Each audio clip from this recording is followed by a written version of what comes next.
Well, hello all you folks out there in Techland. Look, I've built this tool for creating Transact SQL databases and populating sample data. I've just done it in Excel. It's really, it's a bit of code that creates code. And I'll run through it. It's a little bit hard to describe, but it saves a massive amount of time for developers. I've had this built for quite some time, but I've now added some sample data sort of functionality to it. So the long and the short of it is you can put in your database in here. So here's your database, put a name in here. This is just a normal Excel spreadsheet, nothing magic. Put in your database name here, enter your tables here. See down here, I've got a table name.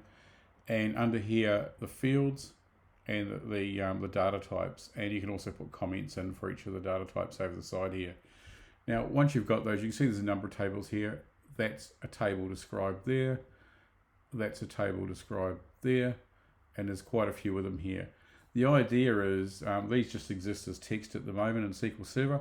The minute you hit this button, it will actually create the code that you can then run on SQL Server. So in the short, I've written a program that writes a program that you can run on SQL Server to create a database schema. And it also populates the data for you. So where does it get the data from? If you look at this table and these fields, for example, the tsnag table, we'll use that as an example. In the data import, you'll see here, data import tab here. You'll see that I've just put some data in here. So the tsnag table has these fields. I'll go across here. It has all of these fields, but we can actually populate this data into those fields. Okay, so there's another table here, and called the user field. It has all of these fields. Actually, it has a lot more, but anyway, those fields. And we can populate that data into that table as well. So the idea is this is going to create a database on the fly and populate the data. It's all done in code. I've written the code in the back here. So this is the code that actually does all of the grunt work. I've bug tested this and run it now. I've added some data functionality to it. It all works pretty good. So let's just run this code. We'll get rid of this window here. Like that. Come back here. So we populate any tables we like in here, any data types we like, comments, etc., and we hit this button. That's it. In a split second, the work's been done. It's told us here that there's a file called MYSQL.txt sitting in that folder. So I click OK. I can now go out and have a look at that file. And here we are. Here's the file. Open it up. And you'll see that it's actually written the programming code. So all the syntax work's been done for you. So I've sorted all the syntax out for MySQL. I've taken the stuff from the SQL data, the actual data fields and rows and columns, and you'll see that it's actually written a lot of code here for you. So this has all been generated now. Here's the user fields. Here's all the comments out here that we had. It handles our auto increments, our primary fields. It does everything. So it's quite complex. Took me a while to get it going, but it's all working now. So that's all. It drops the tables, creates the tables. It does everything nice and cleanly. And down here at the bottom, it actually will set your auto increments for your primary fields.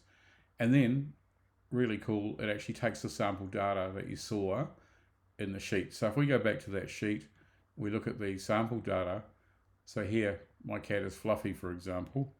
And I go back to here, you'll see that it's actually populated into that first record. Somewhere along here, my cat is Fluffy. So it's got all that data and it's done all the inserts. Now, does this work? Well, of course it does. We grab all the data here.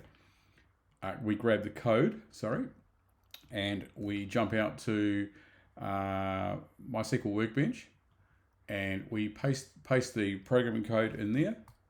There it all is, ready to go, and we execute the code. And we can look down here at the success. So it's actually run all those lines of code. We've got green lights on everything. So everything's run. There's no errors, no bugs, no nothing. It's completely clean. So the code's written the code, and we've copied the code to create SQL into MySQL Workbench, and we've run that with that code, and it's actually generated the tables. Has it generated the tables? Well, yes, it has, and it's populated the data. So let's go and have a look. Select star from tsnag. And if we run that line of code, we should see our sample data in the MySQL database. And there it is. So you can see that the MySQL database now has data in it, and that can be used for development. So that's a massive time saver. you now don't need to write all of this code. I've written the code that writes the program for you, and all you have to do is populate the data into a spreadsheet. So there you go. If you're interested in this and you want any more info on it, how it works, or you want to purchase this or anything, I will key my email address in here somewhere, just there.